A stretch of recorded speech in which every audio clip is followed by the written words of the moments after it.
What's up, guys? MotoBit here. It's been a long time, and I apologize about that. Been busy, life gets in the way. Get stuck in those ruts, just doing too much stuff and put off other things, even with the best intentions. So sure, I've slacked off when getting busy and all this other stuff, so wanted to apologize, and I'll take it on the chin. I'll take a blame for it. Anyhow, I am back. That's what counts. I maintain a couple of a few YouTube channels that I think they've all experienced the same lull and lack of getting stuff done. But hopefully I can change that for my subscribers that are also subscribed to my other accounts.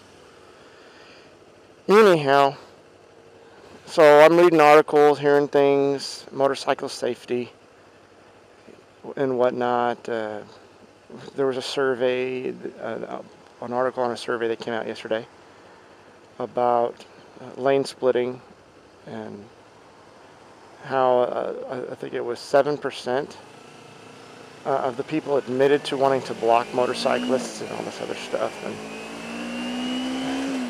And then there was a certain percentage that didn't even know if it was legal or not.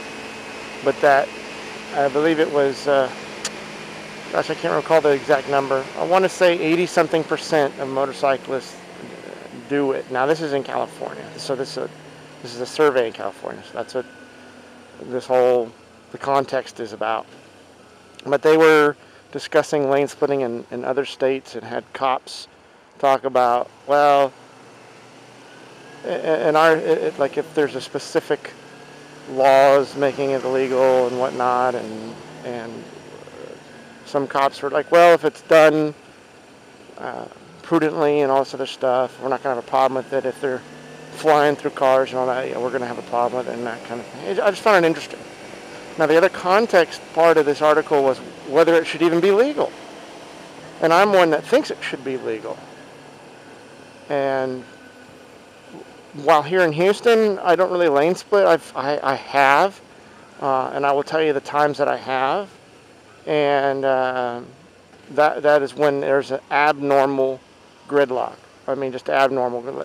A light, there's a traffic light that's out, a car accident, something that you're just not moving.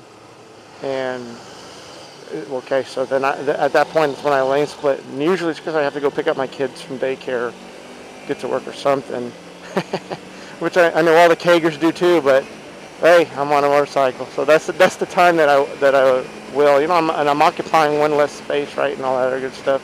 The whole congestion argument. So I have done it in those, and then I can count all the times I've lane split on one hand.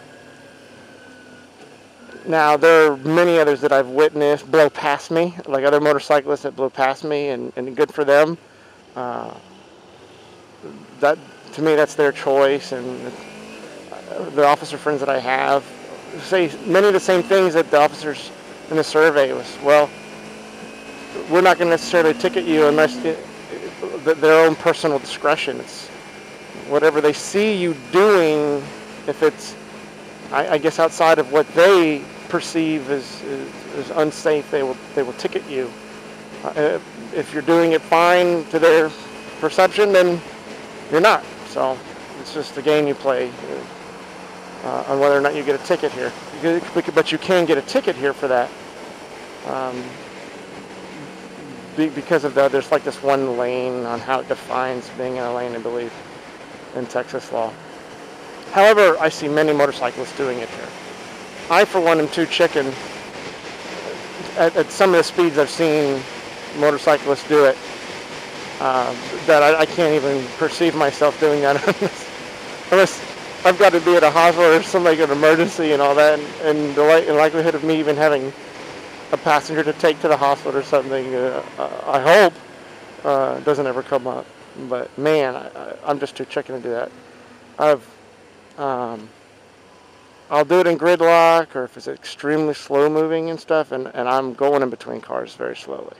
That's the only time. that I feel safe. Yeah, you can call me wimpy and all this other stuff. I've had my fun years.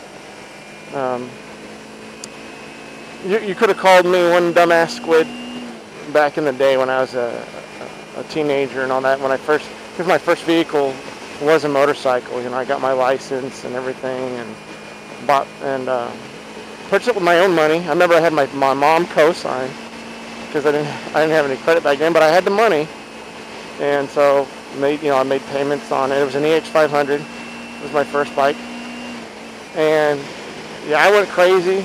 Got in a few accidents, dropped it, learning. I just pushed everything crazy to the envelope. Ended up taking the fairings off, and it went down so many times. Just doing stupid stuff, and I've had lots of road rash.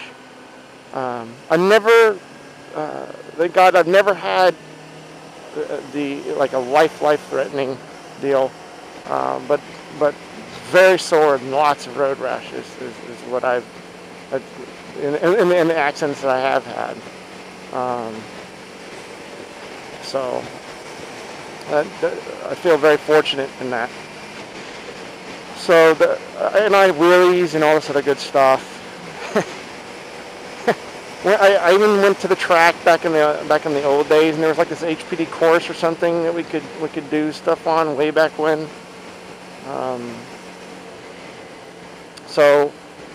And back then all I had was a helmet, and everything else was I could be in shorts or in tennis shoes and a t-shirt or whatever. But I did at least wear a helmet. So I'll say that much.